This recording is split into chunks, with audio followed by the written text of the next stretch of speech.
여호수아는 승리의 책입니다. 여호수아에는 계속해서 빅토리가, 승리가 기록되어 있습니다.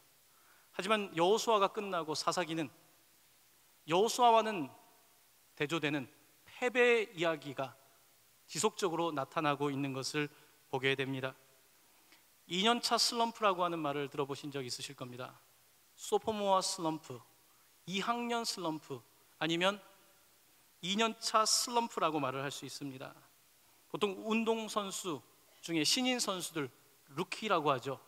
이 선수들이 첫 해에 뛰어난 성적을 내고 나서 2년 차에 가서 슬럼프에 빠지는 일들이 많습니다. 대학생들도 2학년이 될 때에 슬럼프에 빠지는 경우가 많습니다. 이제 적응을 마치고 2학년 때 그런 경우를 겪습니다.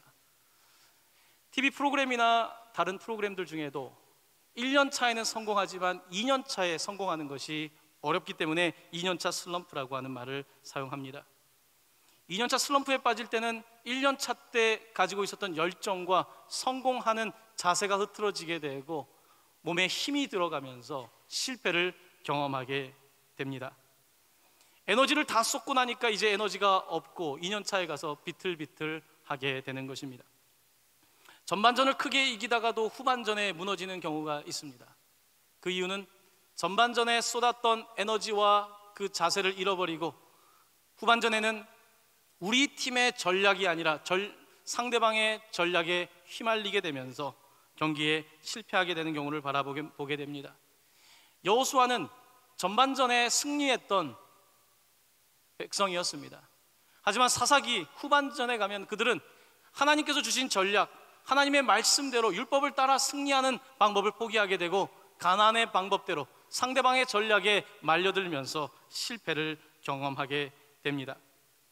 사사기는 여호수아 이후에 약 400년의 역사를 기록하고 있는 역사책입니다. 특별히 사사기를 한 단어로 표현하면 이렇게 말합니다. 하강적 나선형의 역사다. 하강적 나선형, 나사처럼 이 하강하는, 이렇게 점점 역사가 좋은 데서 밑으로 떨어지는 하강형 나선형의 역사가 400년 동안 나타난다고 말합니다. 이들의 역사는 그렇습니다. 하나님께 불순종할 때에 그들이 고난을 겪고 이웃 민족들의 압제를 받고 무너지기 시작합니다. 그때 그들은 하나님께 부르짖습니다. 하나님, 우리를 용서하시고 다시 우리를 구원하여 주십시오. 그때 사사가 등장하여 그들에게 구원을 베풉니다. 그런데 다시 그들은 타락합니다. 다시 사사가 등장합니다.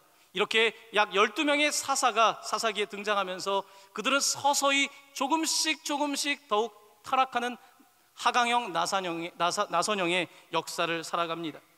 사사기에 많이 등장하는 단어가 있습니다. 또, 다시, 더욱. 그들이 또 범죄하였다. 그들이 다시 범죄하였다. 그들이 더욱 나빠졌다. 이와 같은 표현이 사사기에 계속해서 등장하고 있는 것을 보게 됩니다. 사사기는 반복적인 실패의 역사를 기록하고 있습니다. 이들의 반복적인 실패의 이야기에는 하나님의 두 가지 속성이 나타나고 있습니다. 첫 번째 속성은 하나님의 정의입니다. 하나님은 이스라엘 백성들이 하나님을 떠나자 그들에게 고난을 주시고 고통을 주십니다. 왜냐하면 그들이 하나님의 정의에 따라, 하나님의 율법을 따라 살지 않았기 때문입니다. 이처럼 이들이 실패할 때 하나님의 또 다른 속성이 나타납니다. 그것은 하나님의 사랑입니다. 하나님께서는 첫 번째 사사를, 두 번째 사사를, 세 번째 사사를 보내시며 끊임없이 그들을 용서하시며 구원하시는 모습을 보여주고 있습니다. 성경은 죄가 많은 곳에 은혜가 넘친다고 말합니다. 사사기는 정말로 죄가 많은 기록입니다. 죄의 역사가 있지만 그곳에 우리는 하나님의 은혜를 바라봅니다. 12번이나 참고 기다리시는 하나님의 놀라우신 은혜를 바라보는 것입니다. 이와 같은 사사기는 특별히 사사기의 후반부인 17장 이하로부터 상당히 심각하게 무너져 있고 타락한 모습을 증언하고 있습니다. 오늘 우리가 읽었던 사사기의 마지막 절 21장 25절은 그 당시의 상황을 이렇게 한마디로 표현하고 있습니다. 사람이 각기 자기의 소견에 옳은 대로 행하였더라. 그 당시의 사람들은 각자 자기의 소견에 옳은 대로 행하였다고 하고 있는데 그 이유에 대해서 이렇게 설명합니다. 그때 이스라엘의 왕이 없었으므로. 그들에게 왕이 없었기 때문에 사람들이 각기 소견에 따라서 했다. 결국은 그들을 다스리는 권위가, 법적인 질서가 무너져 있고 정치 질서가 무너져 있는 당시의 삶을 보여주고 있습니다. 하지만 사사기에 그때 이스라엘에 왕이 없었으므로 라고 하는 표현은 적절한 표현이 아닙니다. 이스라엘은 왕이 없었던 것이 아닙니다. 이스라엘은 항상 왕이 있었습니다. 이스라엘 백성들이 애굽에서 바로 왕 밑에서 그들이 노예살이할 때 하나님께서는 그들을 강한 오른손으로 구원하셔서 홍해를 지나게 하시고 그들의 왕이 되셨습니다. 내가 너희를 내 백성 삼았고 너희가 나만 섬겨야 된다고 그들과 언약을 맺으셨는데, 이스라엘 백성들은 이제 1세대가 지나고 2세대가 지나고 3세대가 되자 이제 하나님을 왕으로 모시는 것이 아니라 우리에게 왕이 없다라고 말하고 있는 것입니다. 그들은 출애굽을 경험하면서 출애굽기 15장 18절에서 여호와께서 영원무궁하도록 다스리신다라고 고백했습니다. 하지만 그들은 더 이상 하나님을 영원한 왕으로 모시려고 하지 않습니다. 하나님의 왕 되심을 포기하며 그들에게 왕이 없었다고 말하고 있습니다. 이렇게 왕이 없는 시대, 그래서 권위가 사라진 시대, 정치 질서가, 법 질서가 무너진 이와 같은 때의 모습을 사회학자들은 아노미라고 말합니다. 아노미라고 하는 말은 무정부 상태를 말합니다. 다스릴 수 있는 권력이 무너져 있는 상태를 말합니다. 특별히 아노미는 이와 같은 모습입니다. 사회가, 우리가 살아가는 이 사회가 각 개인들에게 어떤 도덕적인 지침을 제공할 수 없는 상태, 여러분이 살아가는 데 있어서 도덕적인 윤리적인 방식을 이 사회가 제공하지 못할 때 아노미 상태, 무정부 상태에 빠진다고 합니다. 사사기는 아노미 상태였습니다. 무정부 상태였습니다. 사람들이 각자 자기의 소견에 옳은 대로 살아갔습니다. 특별히 마지막 사사기의 끝부분을 보면 막장 드라마가 상당히 심각하게 펼쳐집니다. 여러분, 성경에서 막장 드라마를 읽고 싶으시면 사사기 17장 이하를 읽으시면 진짜 막장 드라마를 보게 됩니다. 이 막장 드라마의 내용은 이렇습니다. 심각한 성폭력 사건이 있습니다. 그리고 자신의 아내를 12도망 내서 12지파에게 내보낸 토막 살인 사건이 등장합니다. 그리고 12지파 가운데에 피비린내 나는 전쟁이 있고, 그리고 어떤 마을에 있는 여인들이 모두 납치를 당하고 일종의 강간을 당하는 집단 강간 사건이 나타나고 있습니다. 범죄 사건을 보고 싶다면 사사기 후반을 보게 되면 됩니다. 막장 드라마가 펼쳐지고 있습니다. 성경은 뭐하러 이렇게 막장 드라마들을 성경에 기록하고 있을까요? 막장 드라마 뒤에는 하나님께서 어떤 말씀을 하고 있는 것일까요? 사사기는 이와 같은 막장 드라마, 이렇게 자기가 자기의 소견에 옳은 대로 살아가는 데에는, 그 중심에는 이스라엘의 영적 타락이 있었음을 강조하고 있습니다. 영적 타락이란 무엇입니까? 하나님을 왕으로 모시고 삶의 중심으로 모시고 살아가는 것이 아니라 하나님은 사이드로 밀려나고 내가 중심이 되고 내 소견에 옳은 대로 살아가는 것이 영적 타락의 모습입니다. 하나님이 왕 되시는 것이 아니라 내가 왕 되는 모습입니다. 이스라엘 백성들은 하나님께서 그들을 구원하시고 그들의 역사 가운데 왕이 되셨음에도 불구하고 이제 3세대가 지나고 나서 우리가 왕이다라고 말하며 이제는 주변에 있는 가나안 사람들과 타협하기 시작합니다. 그들이 무너지는 방식은 그렇습니다. 먼저는 그들이 안이한 생각을 합니다. 같이 있는 가나안 사람들 같이 동거합니다. 같이 동거하는데 무슨 문제가 있을까 생각을 합니다. 그런데 이제 동거를 하다 보니까 이제 자신의 자녀들과 이방의 자녀들이 결혼을 하게 되는 일이 벌어집니다. 사돈 관계가 되면서 동맹 관계를 형성합니다. 동맹 관계를 형성하다 보니까 이제는 가족 안에 이방의 문화가 깊이 들어오게 되고 결국은 우상 숭배를 하게 되고 하나님도 섬기고 우상도 섬기는 어정쩡한 혼합주의적인 모습이 나타나기 시작했습니다. 영적 타락의 모습입니다. 이와 같은 사사기의 모습을 로마서는 이렇게 표현하고 있습니다. 로마서 1장 28절에서 32절입니다. 제가 조금씩 읽으면서 로마서가 증언하고 있는 인간의 죄악, 인간의 사사기 같은 모습을 잠시 보여드리도록 하겠습니다. 제가 먼저 읽습니다. 그들이 하나님 두기를 싫어하며 하나님께서 그들을 그 상실한 마음대로 내버려 두사 합당하지 못한 일을 하게 하셨으니 곧 모든 불의, 추악, 탐욕, 악의가 가득한 자요, 시기, 살인, 분쟁, 사기, 악독이 가득한 자요, 수근수근하는 자요. 사람들이 하나님 두기를 싫어했다는 겁니다. 하나님을 왕으로 삼는 걸 싫어하기 시작하고 자기가 왕이 되면서 온갖 불의와 악한 일들이 벌어지고 있음에도 불구하고 그들은 전혀 회개하지 않습니다. 가운데를 중략하고 끝부분은 이렇게 말하고 있습니다. 그들이 이 같은 일을 행하는 자는 사형에 해당한다고 하나님께서 정하심을 알고도 자기들만 행할 뿐 아니라 또한 그런 일을 행하는 자들을 옳다 하느니라. 로마서 1장이 죄에 대해서 기록하고 있는 말씀입니다. 사람들이 악을 범할 뿐만 아니라 악을 저지르면서도 그것이 옳다라고 말한다는 겁니다.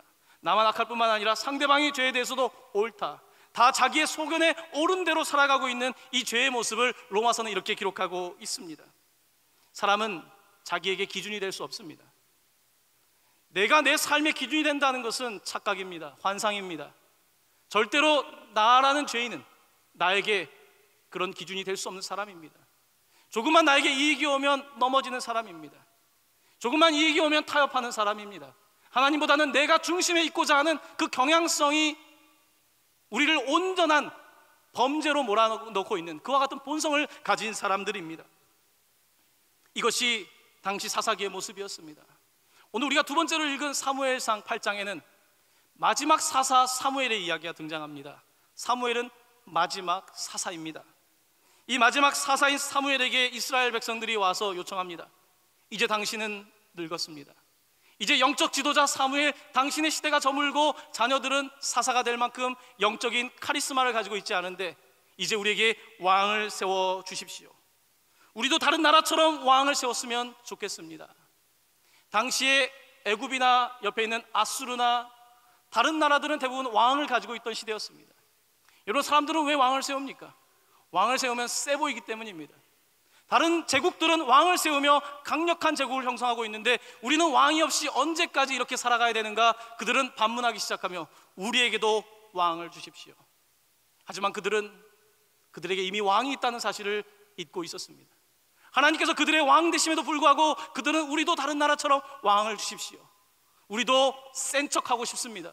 우리도 우리 스스로의 독립과 우리 스스로의 삶을 지켜내고 싶습니다 라고 말합니다. 하나님께서는 사사를 보내서 신본주의, 하나님께서 직접 다스리시는 역사를 이끌기 원하셨지만 이스라엘 백성들은 아닙니다. 신본주의 괜찮습니다. 우리는 우리가 세우는 인본주의, 우리가 세우는 우리의 나라를 세우기를 원합니다. 우리는 하나님께서 요구하는 대로 거룩하고 구별되고 살기보다는 옆에 있는 사람들과 비슷하게 살고 싶습니다. 우리에게도 왕을 주십시오 라고 그들은 요구했습니다. 사무엘은 충격을 받았습니다. 이제 나이 들고 그들의 요청을 거절할 힘이 없습니다. 사람들이 시스템의 변화를 요구할 때, 왕정국가를 요구할 때 그들은 어쩔 수 없이 안타깝지만 하나님께 기도하며 아뢰입니다. 성경은 사무엘이 그것을 기뻐하지 아니하여 여호와께 기도했다라고 말합니다. 그때 하나님께서는 그의 기도 가운데 이런 말씀으로 응답하십니다. 사무엘상 8장 7절의 말씀입니다. 우리 한번 화면을 보면서 한 목소리로 봉독합니다. 백성이 내게 한 말을 다 들으라. 이는 그들이 너를 버림이 아니요 나를 버려 자기들의 왕이 되지 못하게 함이니라. 하나님의 마음이 얼마나 아프셨겠습니까? 그들의 왕이 되기 위해서 그 강한 손으로 이들을 이끄셨는데 이제 몇 세대가 지나자 그들이 하나님을 왕으로 포기하고 하나님을 버리게 됩니다. 하나님을 보좌에서 내리는 쿠데타가 일어난 것입니다. 하나님은 그들을 변화시키기보다는 내버려 두라고, 그들의 모습 가운데 그들을 그대로 두며 하나님께서는 그들에게 안타깝지만 더 이상 손을 댈 수 없는 지경에까지 갔음을 인정하게 되십니다. 그들은 우리도 다른 나라같이 싸워서 다른 나라처럼 왕이 우리에게 앞장서서 싸우게 해달라고 말을 합니다. 이렇게 이스라엘 역사는 사사기의 시대를 지나서 왕정국가로 넘어가게 됩니다. 왕정국가 시대는 약 500년가량 지속이 됩니다. 그리고 약 500년이 지나고 나서 이 왕정국가의 마지막 황제 유다의 시드기야라고 하는 왕은 너무나 불행한 죽음을 겪게 됩니다. 그 불행한 죽음에 대해서 열왕기하 25장 7절은 왕의 역사의 끝이 어떻게 되고 있는지를 이렇게 기록하고 있습니다. 우리 한번 한 목소리로 봉독하도록 하겠습니다. 그들이 시드기야의, 다시 읽습니다. 그들이 시드기야의 아들들을 그의 눈 앞에서 죽이고 시드기야의 두 눈을 빼고 노사슬로 그를 결박하여 바벨론으로 끌고 갔더라. 마지막 왕 시드기야는 이제 성전이 불타고 성전에 있는 집기들을 빼앗기고, 그리고 그의 눈앞에서 그의 아들들이 죽고, 그리고 나서 두 눈이 빠진 상태로 쇠사슬에 결박되어 바벨론으로 끌려가게 됩니다. 그가 마지막으로 기억하고 있는 장면은 아들들의 죽음입니다. 이것이 왕의 역사의 끝입니다. 그들이 그렇게 왕을 세우기 원했는데 왕은 그들을 지켜주지 못합니다. 이렇게 왕의 역사는 무너지고 맙니다. 하나님이 아닌 세상의 왕을 세우려고 했던 그들의 안타까운 역사입니다. 사랑하는 성도 여러분, 사사기는 가장 다이나믹한 책입니다. 가장 다이나믹하다는 것은 정말로 많은 폭력과 범죄와 그 가운데 하나님의 구원의 사건이 펼쳐지는 마치 영화와 폭력 영화와도 같습니다. 이와 같은 사사기가 왜 우리에게 주어진 것일까요? 사사기는 우리에게 주의 경보입니다. 인간의 역사에 대한 주의 경보입니다.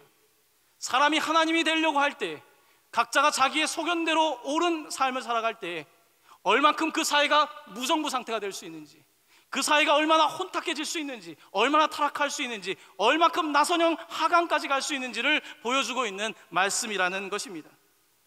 사사기전의 여호수아 세대의 승리는 무엇이었습니까? 하나님의 말씀을 지켰던 거죠. 하나님의 말씀을 지키며 하나님과의 의리를 지켰던 거죠.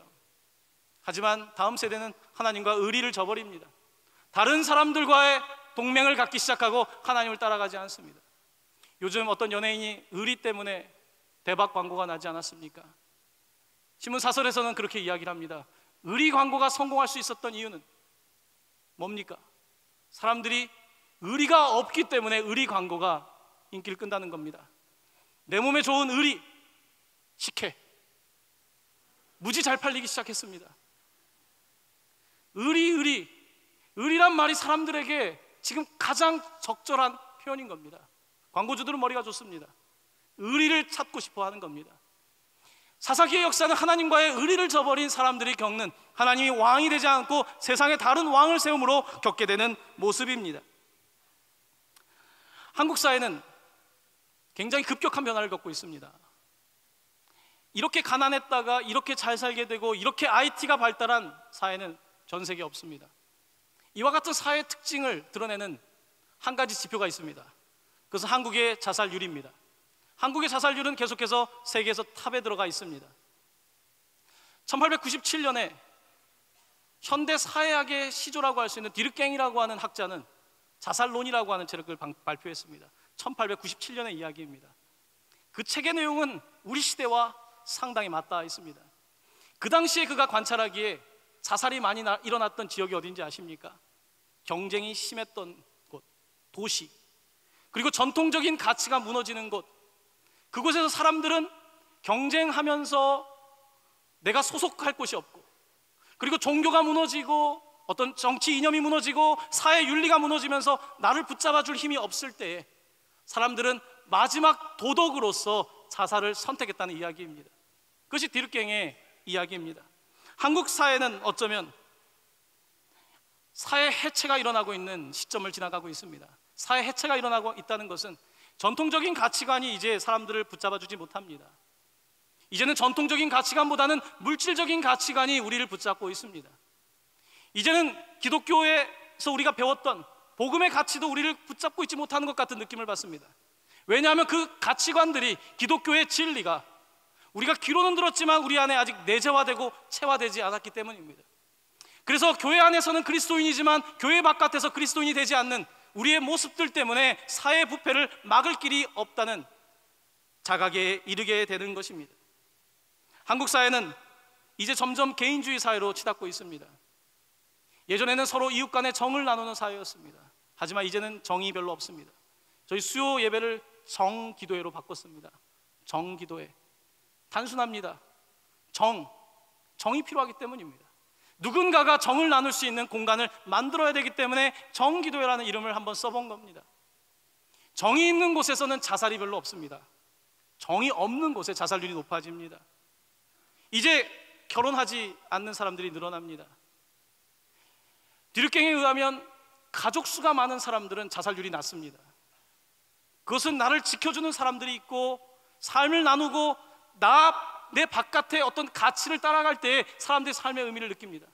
그런데 이제는 이데올로기도 종식이 됐고 종교는 필요 없다고 말하고 물질만이, 소비만이 미덕이 되는 사회에서 이제 남는 것은 나 개인밖에 없습니다.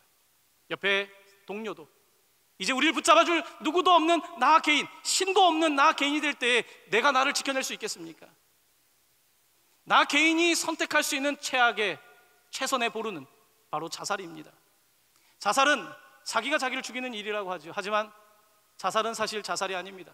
사회적 타살에 해당합니다. 사회가 개인들을 지켜내지 못했기 때문에 개인들이 죽음을 선택하는 것입니다. 사회적 타살이 만연되어 있습니다. 사람들이 삶의 희망을 얻지 못합니다.